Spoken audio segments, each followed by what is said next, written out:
Welcome back. Well, there have been more tributes for the popular clergyman Dr. Simon Gumbi. Known for the phrase, "U amen usekona," he died last night after a long illness. He was a respected evangelist and motivational speaker who was active in various church events, including the Word Explosion Conference at Grace Bible Church in Pimville in Soweto. Let's stay with the story and bring in Bishop Mosa Sono now, who is the founder of Grace Bible Church. Bishop Sono, it's great to talk to you. And our condolences to you and to the community impacted by this loss. Pastor Gumbi, obviously such a towering figure in the Christian community.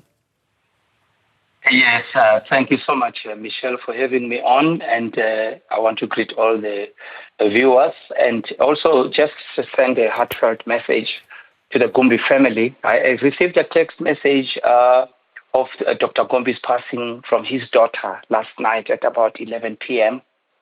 I was not able to talk to her, of course, because it was late. I called her this morning, spoke to her with her husband, Mr. Nkau, to offer our condolences.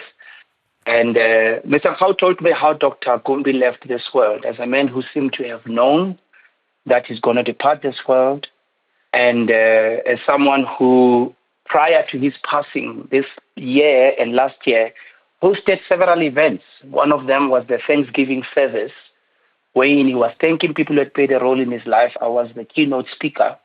The recent one was the one on the 28th of June in Katlehong, what he called a spiritual feast, where he called the people that were his spiritual sons or the ones that he mentored to come and meet with him there. And I think this is a man, Michelle, I can tell you, he linked across denominations.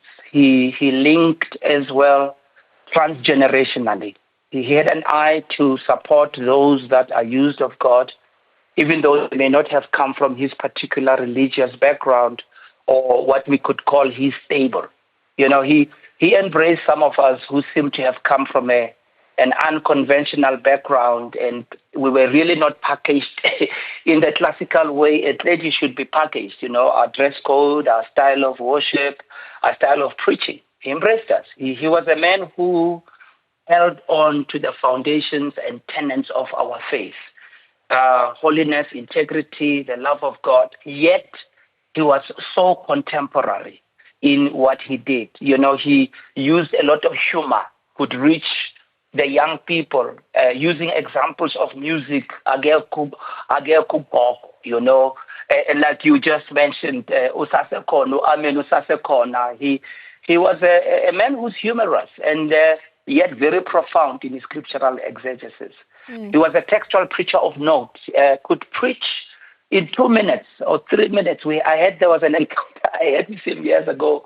We were at an event where I was speaking for 15 minutes and he came to speak after I spoke. I felt so embarrassed that he got everybody on their feet in 2 minutes that I couldn't do in 30 minutes. You know, he just was that kind of a man.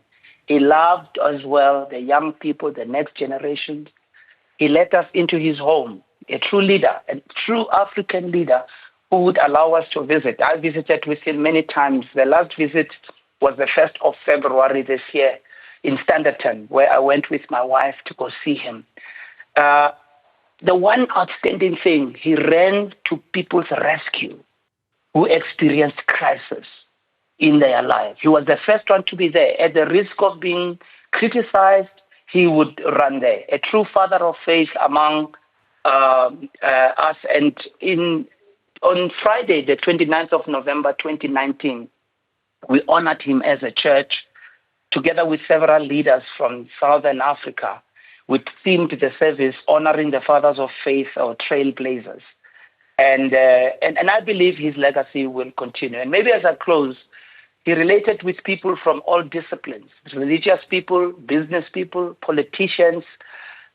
He always would make a joke when he was picked up to go speak at a political event and they sent this car that had a siren, and he would say, meaning it had a candle on top of the roof. And he related with people from different parts of the world. He preached all over the world, internationally. A man who also loved his wife, loved his family, navigated the storms in his life, was true about where he is in life, and survived those storms. And a man of deep conviction and great love for all. And so he's a great example in our country, somebody in the words of the Bible we can follow in his footsteps and do our best to really be Christ-like like he was and have been inspired by his journey. Yes, our hearts are bleeding. I've cried non-stop since I heard, but this is the way of us all. One generation comes in, one generation goes out. It's a change of vanguard that's happening in our time.